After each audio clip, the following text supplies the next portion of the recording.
All right, let's talk some wide receivers.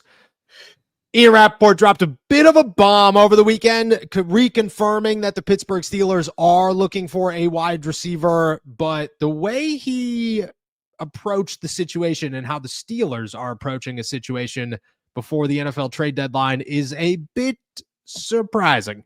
According to Rappaport, the Pittsburgh Steelers are looking for a speed option next to DK Metcalf within this offense, which if you have not paid attention to the Pittsburgh Steelers roster in 2025, that's all they got are speed options next to DK Metcalf. Their roster consists of Calvin Austin, Roman Wilson, Scotty Miller, and Ben Skoranek. And if you remove Ben Skoranek, it's a bunch of guys under 6 foot who just run fast.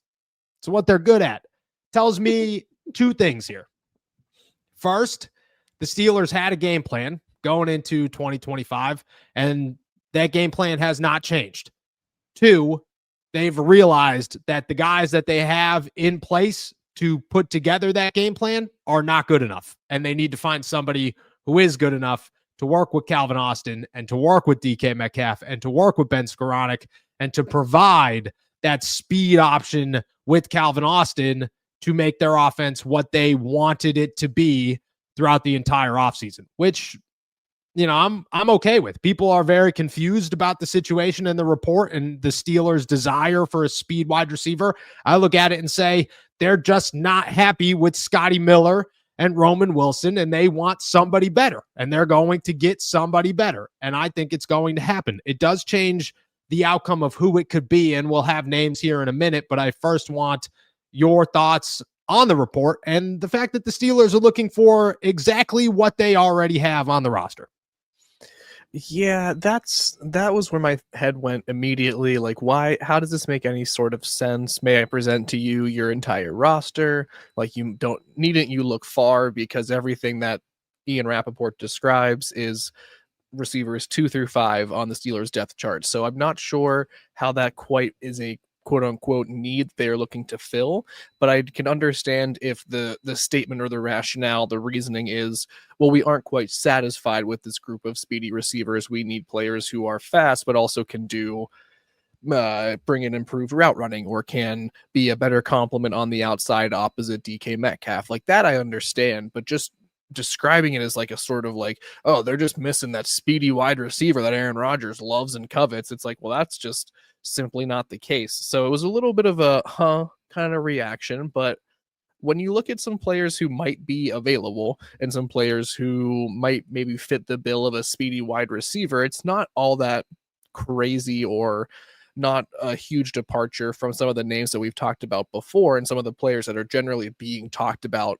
in these NFL, pre-trade deadline discussions. Like I know you said you had some names, but like I think the first one that popped up into my head immediately is Rashid Shaheed, and to see if that, we've talked about him from the New Orleans Saints so often, like, is that a player that is on the top of their list? And this is sort of a vague description of that type of player from Rappaport, and maybe he's hearing something similar like that we have been. So that was like kind of the first thing that popped into my head. So I'm curious, like, where do you go from there? I look at it as the Steelers are again looking for the same guy that they have. I think there are more options out there than the big splashy guys because of it. I think that you could go out and find that wide receiver 3 speedster, which is what I think they want. I don't think that they want a wide receiver 2. I don't think that they're looking for the Chris Olave or the Jalen Waddle, unless Miami's willing to trade them, which, we're going to hold on to that belief and that hope, maybe a little bit of prayer there. And I think it's more of a Rashid Shaheed. I think it's the guys that we're not talking about. I'll toss another name out there for you. Trey Tucker in Las Vegas makes so much sense. He's the same name as Rashid Shaheed. That's exactly what he is. He's a guy that is on a team that has already given up. The season's over. It's worse in Vegas than it is New Orleans, because at least New Orleans, you have a Spencer Rattler. You have a new head coach. Like, you're trying. The Las Vegas Raiders they've moved on to Kenny Pickett. And that's the scariest play. That's purgatory of the NFL, if we're going to be really honest.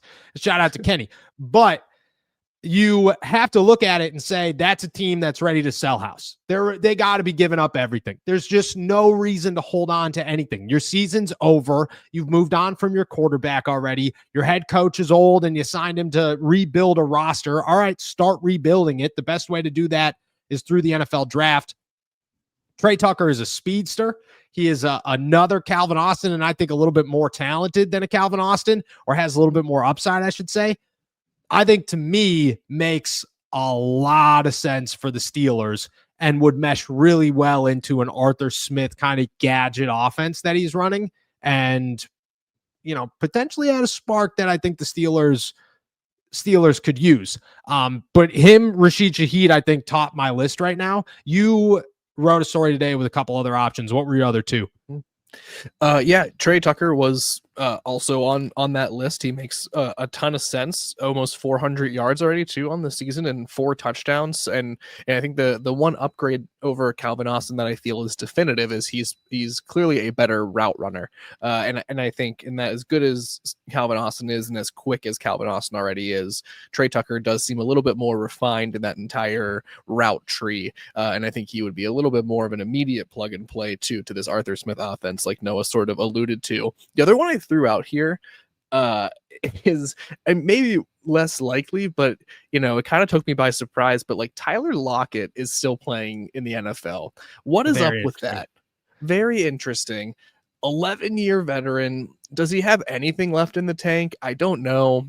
I don't have any real clue, but when he was doing his thing, that's a quick, speedy receiver. Maybe he's got a couple of games left and he can give us a wide receiver 4 sort of impact, wide receiver 3 at most. He's not, you know, there's no sort of game breaking ability left. You know, all respect to Tyler Lockett, but if you're looking for someone on the cheap and you maybe miss on these other options, or the market gets driven up as the deadline approaches here in the coming weeks, that's someone else I can look for as well. But yeah, Rashid Shaheed, I think Jalen Waddle is just like a player that fits the description of what, again, Ian Rappaport is reporting, what we have been talking about for weeks here, but until Miami budges in some way, and then Trey Tucker as well. So yeah, it's a list that I think I agree with you in that Trey Tucker seems to be a candidate that, while the Raiders clearly want to move Jacoby Myers first, they probably are going to be, if they are not already, getting way more interest in someone like Trey Tucker because he's